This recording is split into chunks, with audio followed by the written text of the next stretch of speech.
Abang, bangun dong. Jangan tidur terus. Teriak Sarni penuh amarah pada suaminya. Pardi hanya bisa berbaring saja di atas kasur lusuh di lantai semen. Lihat itu, anak-anak belum pada makan. Kalau begini, aku nyesel nikah sama kamu, Bang. Pardi hanya bisa diam mendengar perkataan istrinya. Bukan kali ini saja Sarni berkata seperti itu.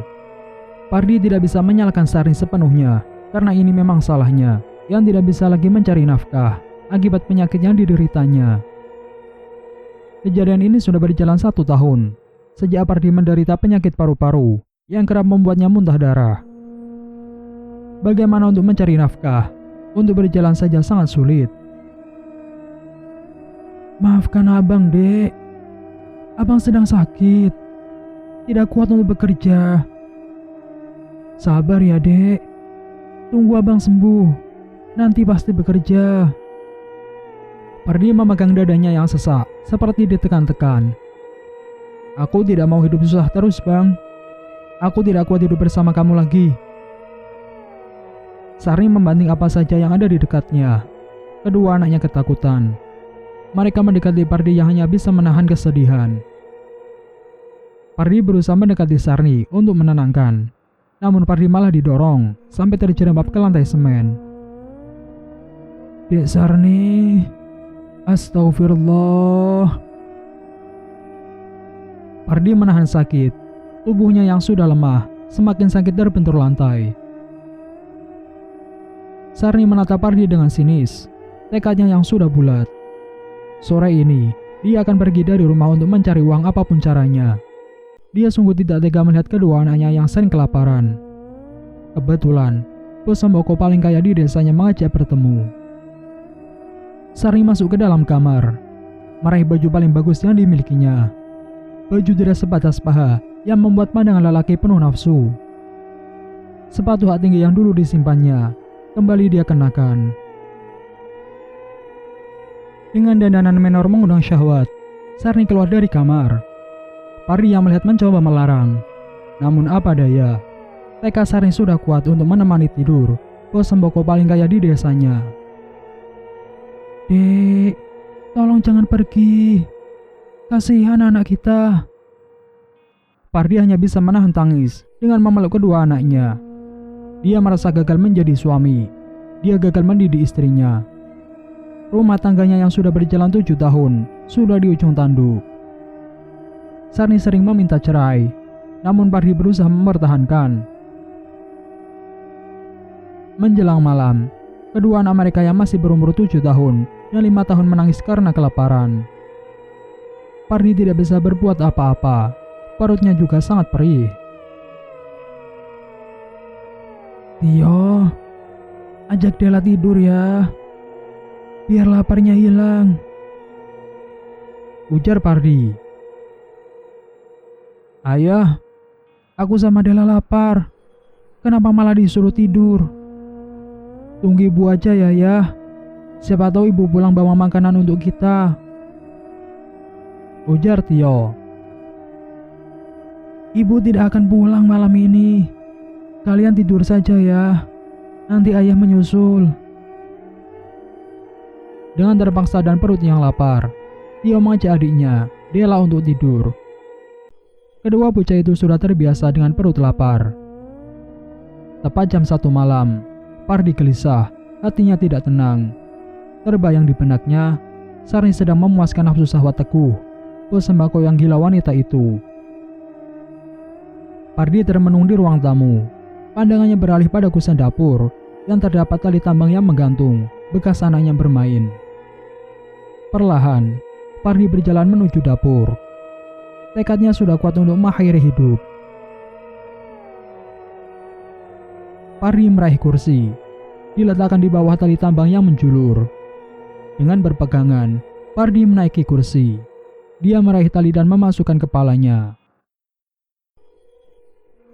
Kakinya mendorong kursi dan dengan sekejap, tali tambang itu langsung terikat erat di lehernya.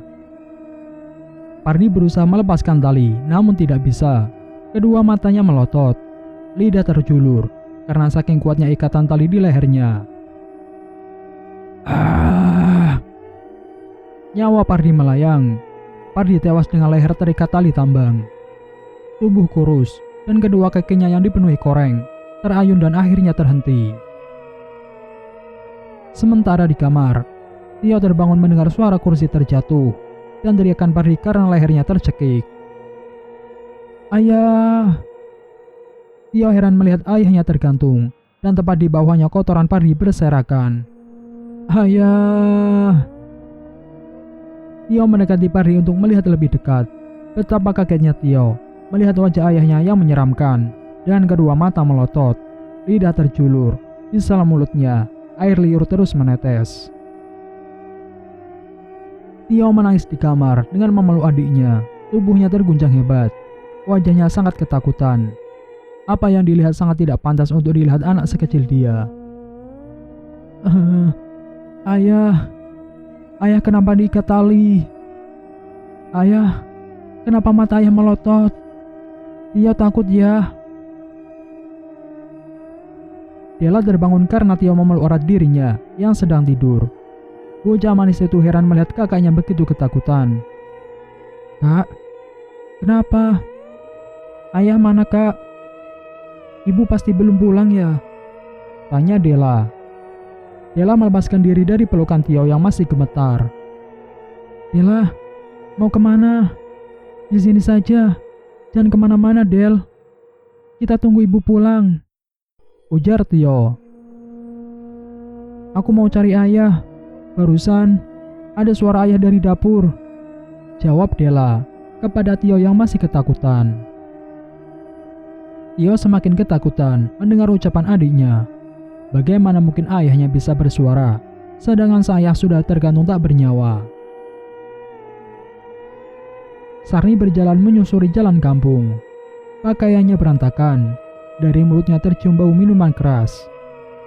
Tubuhnya letih karena harus melayani Teguh, bos sembako dan juga Nardi, sepupu Pardi suaminya sendiri. Malam ini, Sarni melayani dua lelaki sekaligus demi mendapatkan uang. Dasar, suami tak berguna. Lihat saja, sampai di rumah, saya akan minta cerai sama kamu bang. Dasar penyakitan. Sarni terus menggerutu memaki Pardi sepanjang jalan menuju rumahnya. Tiba-tiba, Sarni menoleh ke arah semak di antara rumpun bambu. Suara misterius dari balik semak membuatnya sedikit takut. Setelah diyakini tidak ada orang yang mengikutinya, Sarni kembali berjalan. Dia tidak menyadari ada sosok lelaki memakai celana buntung dengan kedua kaki dipenuhi koreng menatapnya penuh amarah. Leher lelaki itu terikat tali tambang, kedua mata melotot dan lidah terjulur. Sarni terus melangkah semboyongan. Bau minuman keras semakin menyengat dari bibir mungilnya. Kedua kakinya telanjang, tidak memakai sepatu.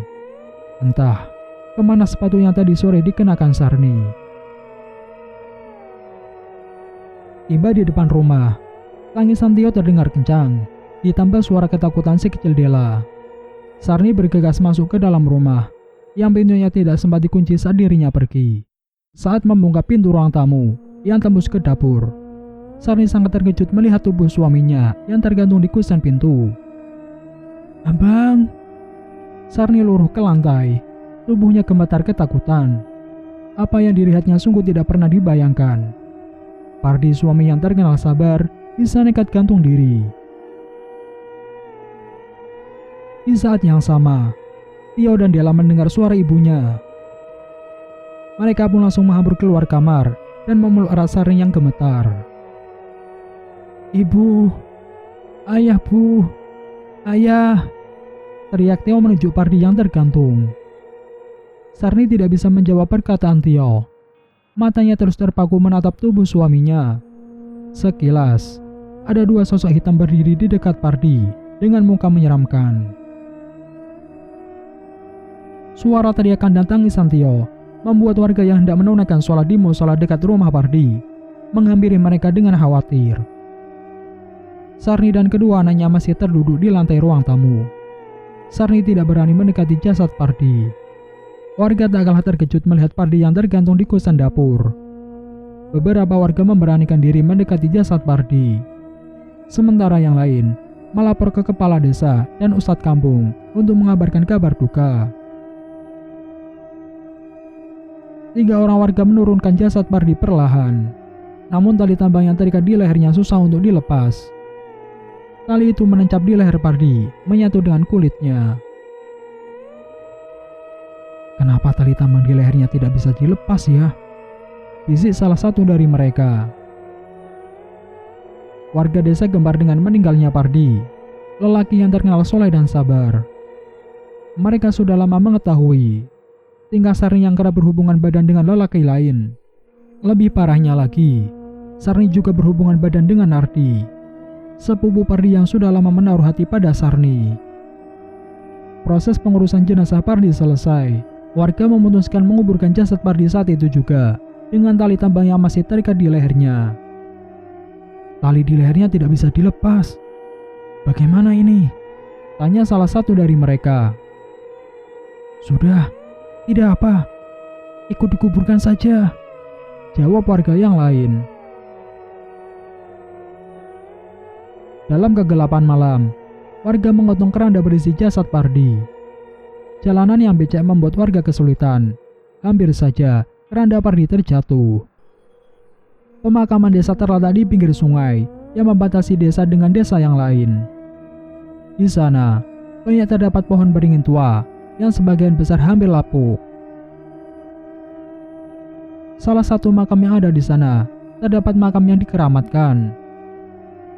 Makam itu kerap didatangi Mak Yati, nenek tua yang tinggal seorang diri di batas desa. Iringan warga menggotong keranda tiba di depan pagar pemakaman desa. Salah satu warga membuka pagar yang sudah berkarat termakan usia. Keranda pun diturunkan. Jasad Pardi yang sudah dibalut kain kafan dikeluarkan. Saat itu, Sarni dan kedua anak mereka tidak ikut mengantar jasad Pardi. Prosesi pemakaman Pardi dipimpin Ustadz desa berjalan dengan hikmat dan disertai rasa takut. Karena kematian Pardi yang mengenaskan, kejadian gantung diri di desa mereka baru terjadi kali ini. Pemakaman Pardi selesai. Warga pulang kembali ke rumahnya masing-masing. Tidak ada yang mengetahui saat Mak Yati mendekati makam Pardi. Sarni termenung di dalam kamar. Sementara kedua anaknya yang sedang ditenangkan oleh warga. Dengan adanya kejadian ayah mereka yang gantung diri, sudah dipastikan akan membawa trauma untuk mereka ke depannya. Kamar Sarni saat bersama Pardi terletak di sebelah dapur tempat Pardi gantung diri. Banyak kenangan mereka di kamar ini. Pikiran Sarni menerawang saat bahagia bersama Pardi. Saat itu suaminya masih sehat dan bekerja. Namun semuanya hancur ketika Pardi pulang dalam keadaan sakit parah. Sampai di akhir hidupnya, tidak ada yang mengetahui apa sebenarnya penyakit yang diderita Pardi. Karena tidak diketahui oleh medis. Ada juga yang bilang kalau Pardi kena santet. Hawa dingin tiba-tiba menjalar di kedua kaki Sarni. Dingin. Kakiku seperti ada yang memegang. Sarni berusaha bangun dari duduknya, hatinya berdebar. Tubuh Sarni susah untuk digerakkan. Kedua kakinya semakin dingin. Samar-samar, Sarni melihat ada telapak tangan yang merayap di kakinya. Sarni pun ketakutan. Akhirnya, dengan susah payah, Sarni berhasil keluar dari kamarnya. Sarni semakin merasa bersalah. Kematian suaminya juga akibat kesalahannya. "Ibu, mau kemana?" tanya Tio saat melihat Sarni bersiap pergi. Sehari setelah kematian Pardi, Sarni melakukan hal yang sama saat malam kematian suaminya. Dia kembali berjanjian dengan Nardi untuk berhubungan badan seperti biasa. "Tio sama Della di rumah saja. Ibu mau ada perlu. Nanti ibu bawakan makanan ya," ucap Sarni sambil memoles lipstik merah di bibirnya yang mungil. "Tapi Bu, aku sama Della takut sendirian di sini," ucap dia sambil melirik ke dapur. Wajar, anak sekecil itu ketakutan, karena Tio melihat sendiri ayahnya gantung diri. "Sudah, jangan takut. Ibu pergi dulu. Pintu jangan dikunci ya," ucap Sarni pada kedua anaknya. Sarni melenggang pergi dengan memakai rok pendek dan sepatu tinggi. Wajahnya mempesona dengan make up sempurna. Menjelang tengah malam, sosok Pardi mendatangi rumahnya. Dengan lehernya masih terikat tali tambang, dia rindu kedua anaknya. Tio dan Della sudah tidur di ruang tamu. Mereka sengaja tidur di sana untuk menunggu Sarni pulang. Sosok Pardi Malaya mendekati kedua anaknya. Ia hanya bisa melihat tanpa bisa menyentuh. Keadaan kedua anaknya semakin memprihatinkan sejak kematiannya. Pardi sangat menyesal. Andai waktu bisa diputar, dia tidak akan mau gantung diri. Masih dia ingat setelah kematiannya, dalam sebuah ruangan gelap, ia berteriak minta ampun pada dua cahaya yang datang untuk mengembalikan nyawanya. Namun dua cahaya yang datang itu hanya diam. Sosok Pardi perlahan menjauh dan lama-kelamaan menghilang. Seperti biasa, Sarni berjalan pulang dengan kontai. Kali ini, dia merasakan kesakitan di kemaluannya. Langkahnya tertatih ingin cepat pulang dan merebahkan tubuhnya. Setiap dia melangkahkan kaki, sakit di kemaluannya semakin bertambah. Ya Tuhan, sakit sekali. Keringat dingin bercucuran di wajahnya, nafasnya sesak, tubuhnya lemas. Tiba di rumah, Sarni segera merebahkan tubuhnya di kasur kamarnya. Tidak dihiraukan kedua anaknya yang tidur di ruang tamu karena menunggunya. Sakit sekali, rintihnya. Semakin kedua kakinya digerakkan, semakin sakit juga kemaluannya. Ya Tuhan, sakit. Sarni tidak menyadari banyak belatung keluar dari kemaluannya satu persatu. Sarni termenung di dalam kamar, sementara kedua anaknya sedang ditenangkan oleh warga. Sarni terus merintih, setiap kakinya digerakkan. Wanita cantik itu hanya bisa berbaring di atas kasurnya. Entah apa yang terjadi pada Sarni. Dari lubang kemaluannya, selalu keluar belatung satu persatu. Sangat menjijikan. Amit-amit, naudzubillah min dzalik. Sakit. Apa yang terjadi padaku? Sarni berteriak kesakitan saat kemaluannya terasa sangat perih. Dengan menahan sakit, Sarni sama sekali tidak mau bergerak. Ia hanya bergeser sedikit untuk bersandar di ujung kasur. Suara aneh dari dapur terdengar sesekali. Tio dan Della masih terlelap di ruang tamu. Mereka tidak menyadari ibunya sudah pulang. Malam pun semakin larut. Suara dari arah dapur semakin menjadi. Suara berat lelaki dan suara wanita tertawa cekikikan terus menggema bergantian. Sarni yang penasaran dan juga takut ingin melihat ke dapur. Karena suara yang didengarnya itu bukan suara suaminya. Tidak mungkin suaminya itu sengaja menakutinya. Karena Sarni sangat mengetahui kalau Pardi sangat mencintainya. Brak, brak.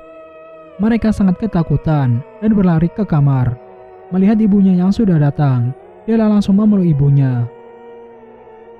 Ibu kapan pulang? Kok nggak bangunin kita? Tanya Tio menatap Sarni yang kesakitan. Mata Tio terbelalak melihat sesuatu yang meliu-liu keluar dari dalam rok yang dikenakan sang ibu. Ibu, itu apa Bu? Ih, ulet Bu.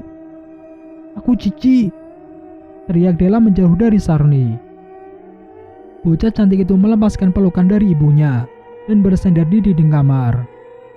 Wajahnya ketakutan melihat belatung keluar dari rok Sarni. Tio tidak menjauh dari Sarni. Dia tetap berada di samping tempat tidur. Kali ini, bukan hanya belatung yang keluar dari kemaluan Sarni, tapi juga lintas sebesar ibu jari manusia. Ibu.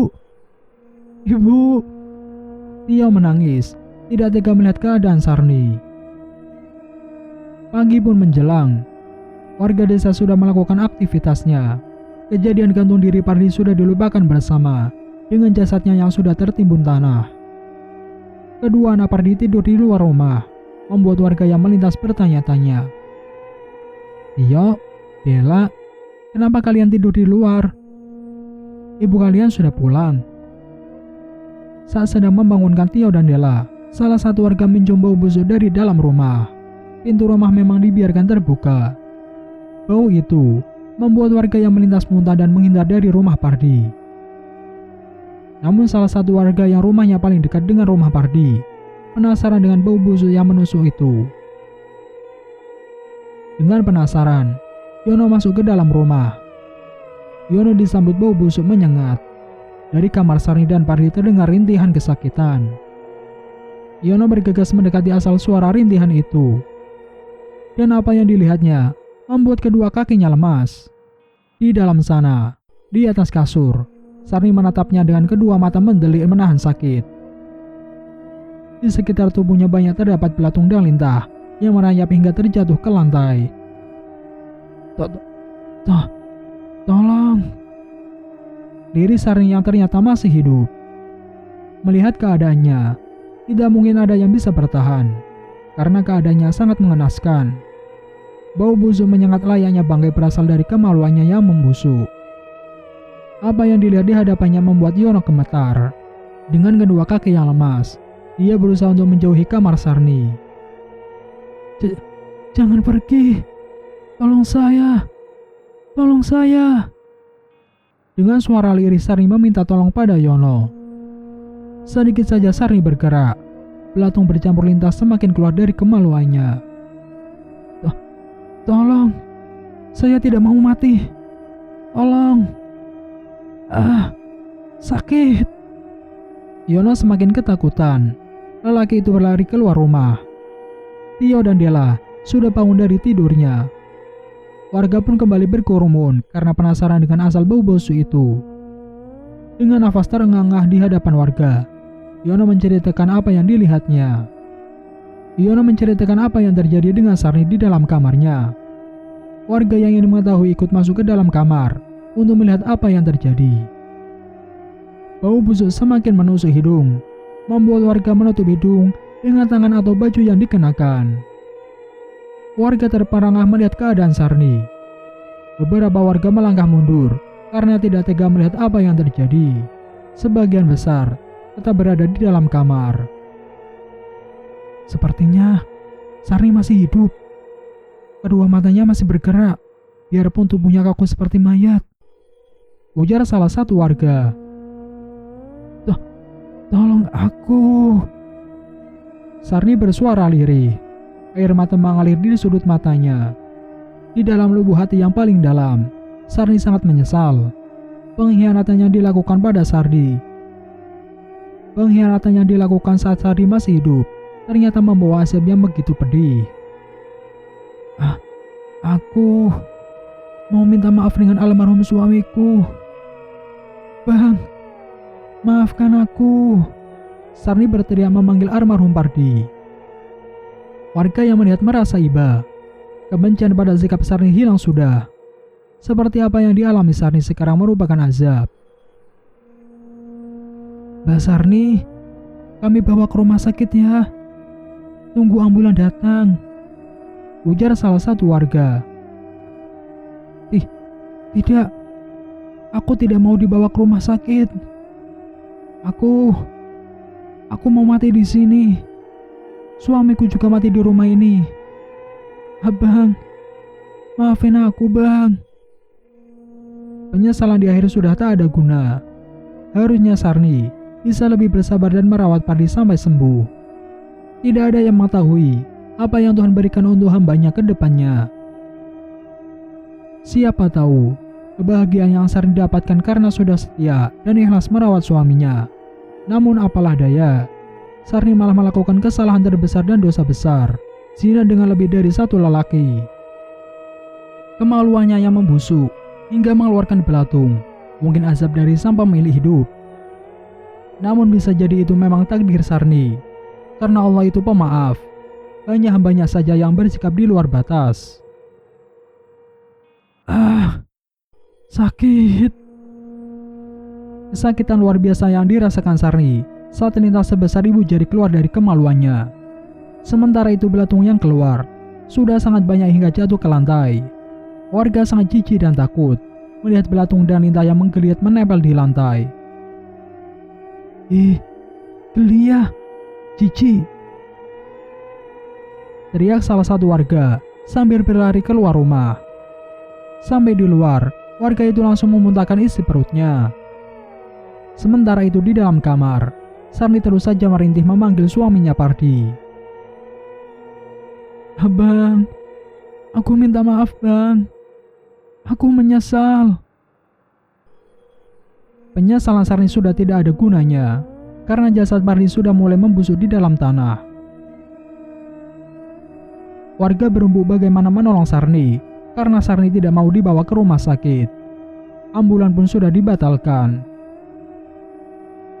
Tiba-tiba, Mak Yati, wanita tua yang tinggal di dekat pemakaman, masuk ke dalam kamar mendekati Sarni, yang terbujur kaku dengan nafas semakin melemah. Rasakan, apa yang kau rasakan ini balasan dari sikapmu pada almarhum suamimu. Dasar wanita jalang. Mak Yati menatap tajam pada Sarni dengan penuh amarah. Nyawamu sudah di ujung tanduk. Belatung dan lintah yang keluar itu memakan kemaluanmu dari dalam. Rasakan sakitnya. Ah, sakit. Ampun. Warga yang melihat itu membawa Mak Yati keluar kamar. Mereka kasihan pada Sarni yang sedang sakaratul maut. Ah, sakit. Ampun. Sarni sudah tak kuat menahan sakit. Kemaluannya dipukul-pukul dengan tangannya, dengan maksud supaya hewan menjijikan itu mati. Namun tentu saja tidak. Hewan-hewan menjijikan itu malah semakin banyak keluar dari kemaluan Sarni. Mbak, istighfar mbak. Mohon ampun pada Allah dan juga almarhum suamimu. Istighfar Mbak Sarni. Salah satu warga yang juga saudara dari Ustadz desa berinisiatif membimbing Sarni membaca syahadat.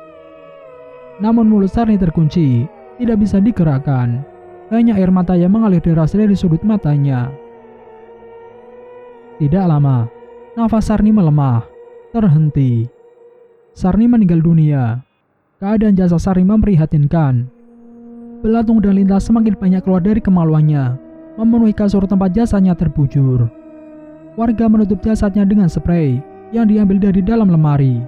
Mereka menjaga perasaan Tio dan Della. Jangan sampai mereka melihat keadaan jasad ibunya. Kasihan Tio dan Della harus kehilangan kedua orang tuanya dengan cara mengenaskan. Pelajaran untuk seorang istri: bersabarlah di saat suami dalam keadaan terpuruk. Jangan ikuti langkah Sarni demi memuaskan nafsu dan ego semata. Penyesalan di akhir tak ada guna.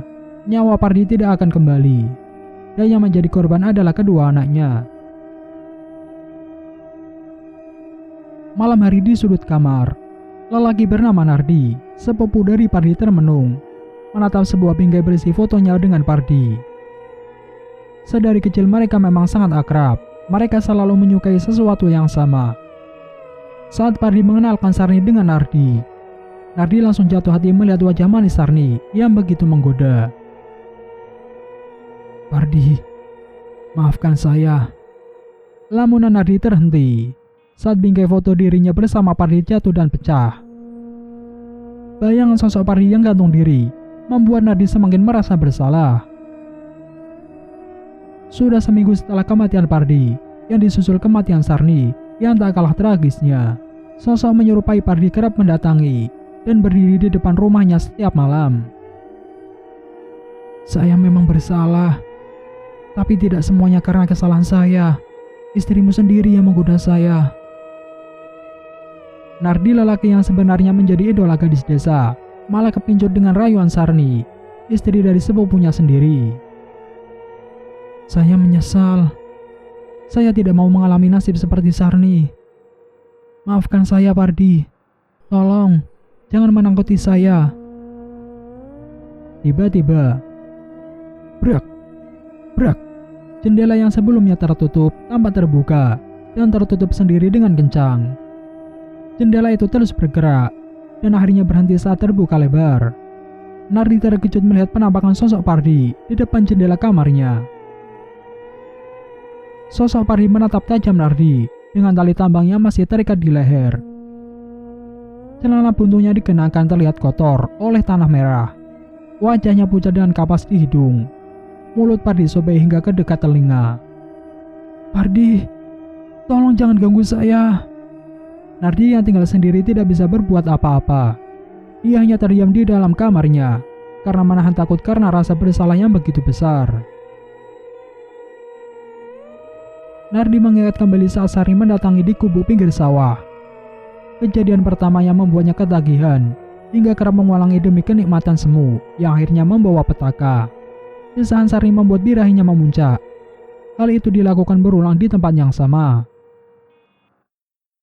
Pernah suatu saat, ada warga yang memergoki mereka bersetubuh. Warga itu ketakutan karena ancaman Nardi. Pikiran Nardi menjadi tak tentu, karena rasa bersalah yang begitu besar membuatnya hilang akal. Ketakutan karena sosok Pardi kerap mendatangi membuat jiwanya terguncang. Hingga suatu saat, terjadi sesuatu yang di luar nalar. Nardi ditemukan tergantung di pohon besar, dekat makam Pardi dengan tubuh telanjang.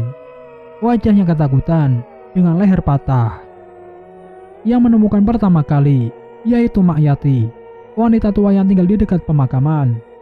Saat itu seperti biasa, dia ingin mendatangi makam Pardi dengan membawa satu genggam bunga melati yang diambil dari perkarangan rumah. Siapa Mak Yati? Ada hubungan apa dengan Pardi? Mak Yati memanggil warga untuk menurunkan jasad Nardi.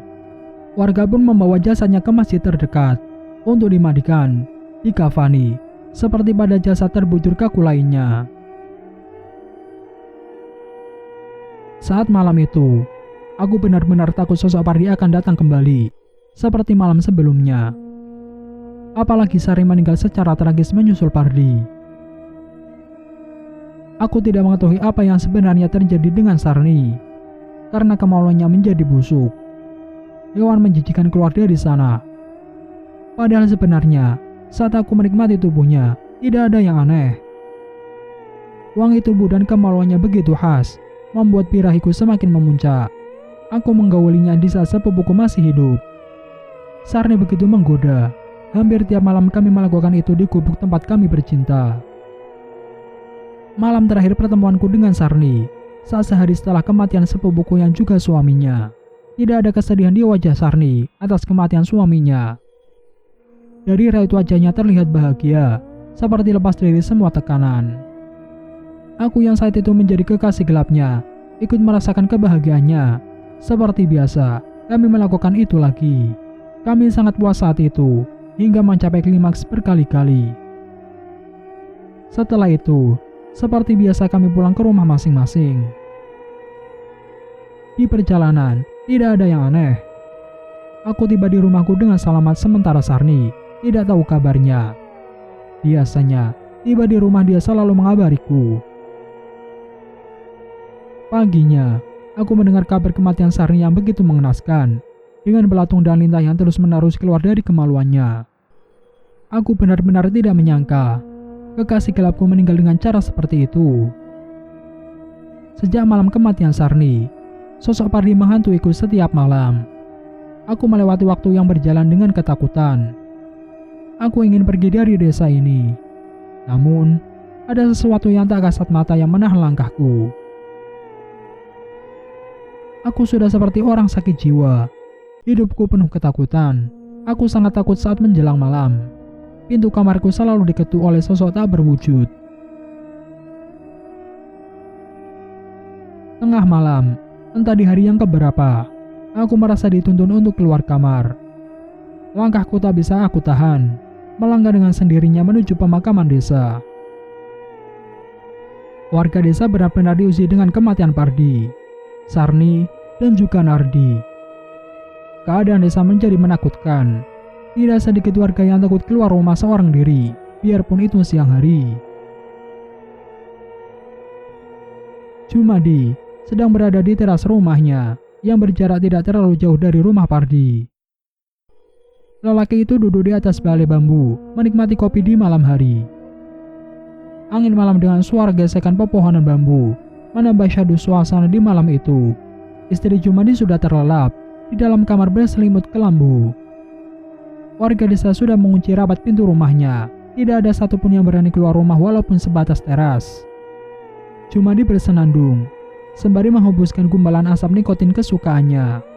Kopi yang menjadi dingin akibat udara yang memercikan embun tetap diseruputnya hingga tersisa setengah. Gesekan pepohonan bambu karena terpaan angin membuat melodi mistis yang cukup membuat bulu kuduk berdiri. Langkah kaki tak nampak terdengar dari kejauhan. Kadang suara langkah hilang berganti suara sesuatu yang melayang.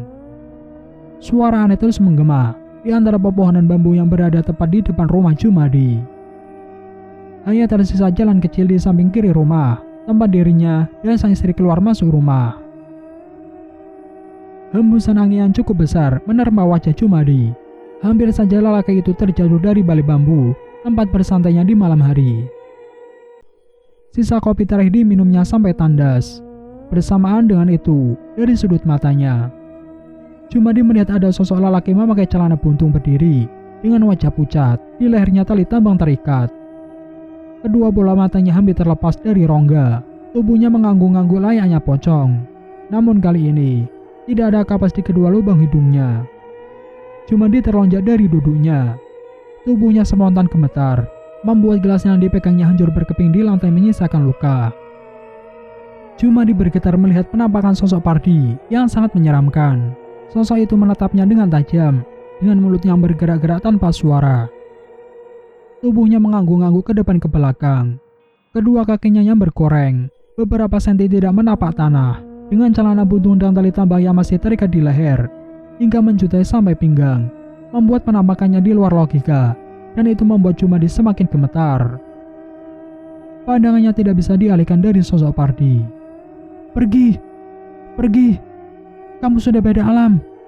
Jumadi memberanikan diri menyuruh Pardi pergi. Suaranya tercekat seperti tertekan karena saking takutnya. Sungguh, sebenarnya Jumadi merasa bersalah atas kematian Pardi yang gantung diri. Namun hatinya selalu memberi alasan, itu bukan salahnya.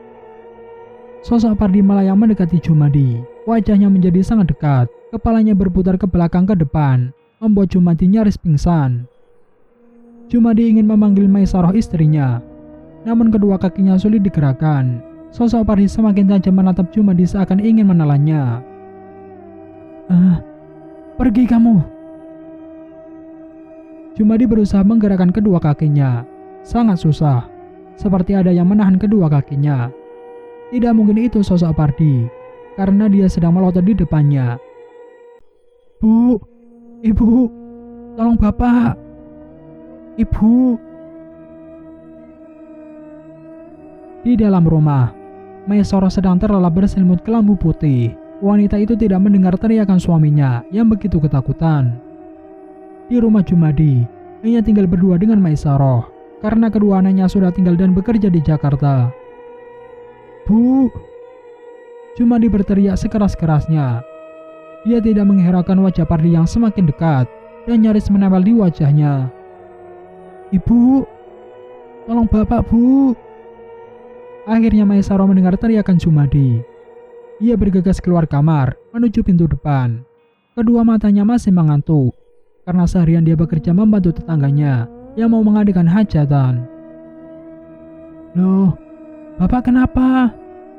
Tanya Maisaroh melihat Jumadi yang sedang ketakutan, dengan wajah menatap ke atas. Tubuhnya gemetar, dengan kedua kaki kaku, tak bisa bergerak.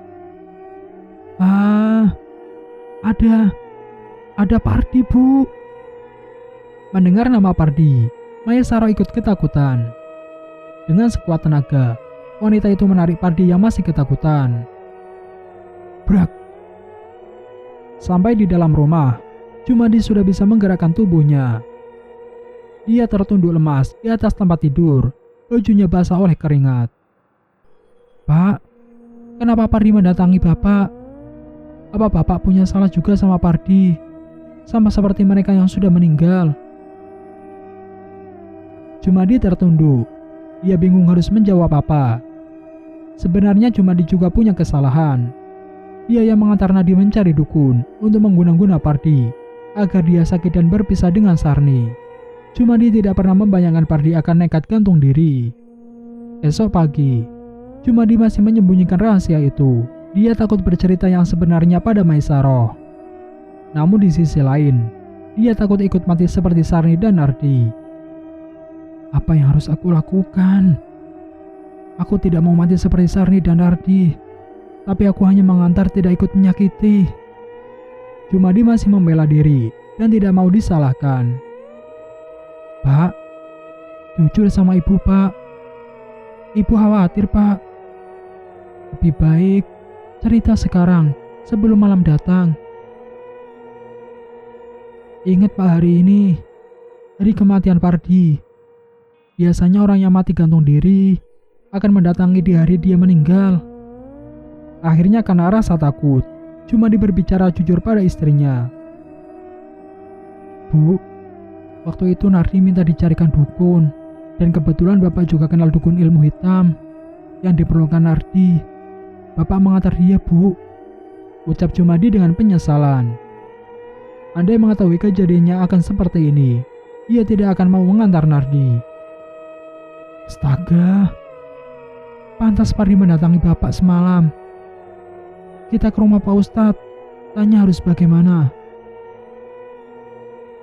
Maisaro mengajak Jumadi ke rumah Ustadz Solihin yang dikenal mengerti akan hal-hal gaib. Hari sudah menjelang sore. Jumadi dan Maisaro tergesa menuju rumah Pak Ustadz Solihin yang ada di dekat batas desa.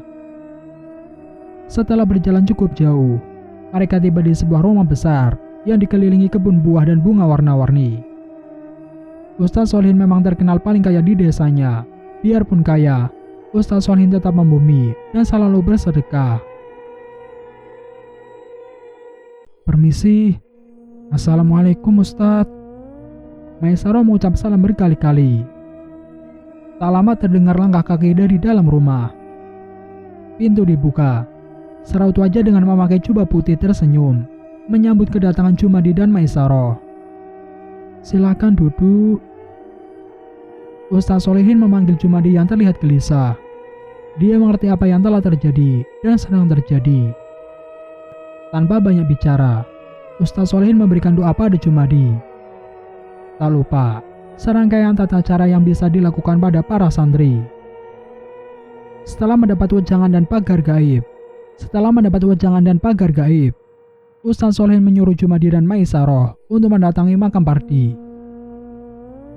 Hal itu dilakukan disertai doa arwah, karena Ustadz Solihin akan membuka tabir untuk menjelaskan apa yang sebenarnya terjadi. Kenapa arwah Pardi selalu mendatangi? Ustadz Solihin juga berpesan, kalau sudah berada di makam, harus hati-hati. Jumadi mengajak Maisaro memotong jalan melewati rumah mayati agar lebih dekat ke makam. Memasuki makam sudah menjelang maghrib. Hawa di dalam makam sangat panas. Banyak suara-suara aneh mendayu, menusuk jantung karena terdengar begitu sedih.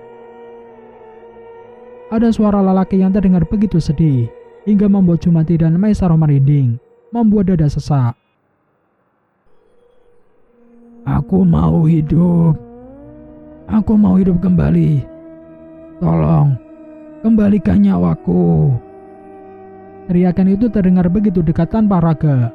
Jumadi berjalan ke makam Pardi, melewati makam Sarni dan Nardi, yang dipisahkan beberapa makam lain yang sudah lama. Pardi, maafkan saya. Saya tidak tahu akan seperti ini. Saya hanya mengantar dan menemani Nardi ke orang tua itu. Jumadi tertunduk memegang tanah makam Pardi. Mendekati azan, Maisaro mengajak Jumadi pulang ke rumah. Berada di makam saat menjelang maghrib cukup membuat merinding. Jangan ikuti langkahku. Aku sangat menyesal. Andai waktu bisa diputar, aku ingin hidup kembali. Aku rindu kedua anakku. Di sebuah ruangan sempit dan gelap, ada dua cahaya yang datang. Aku sangat menyesal. Aku sudah berteriak meminta tolong pada dua cahaya itu untuk mengembalikan nyawaku, tapi tidak bisa. Mereka hanya diam. Dulu aku pikir, dengan kematianku, semua penderitaan selesai. Ternyata tidak. Aku sangat menyesal Tuhan. Aku rindu kedua anakku. Aku ingin menyentuh mereka. Tolong, kembalikan nyawaku Tuhan. Sejak kejadian Pardi mendatangi Jumadi, sosok Pardi sudah tidak gentayangan lagi. Hanya saja di malam hari, kerap terdengar suara seperti leher patah. Suara kadang jelas, kadang samar. Warga juga masih takut untuk keluar rumah, entah sampai kapan.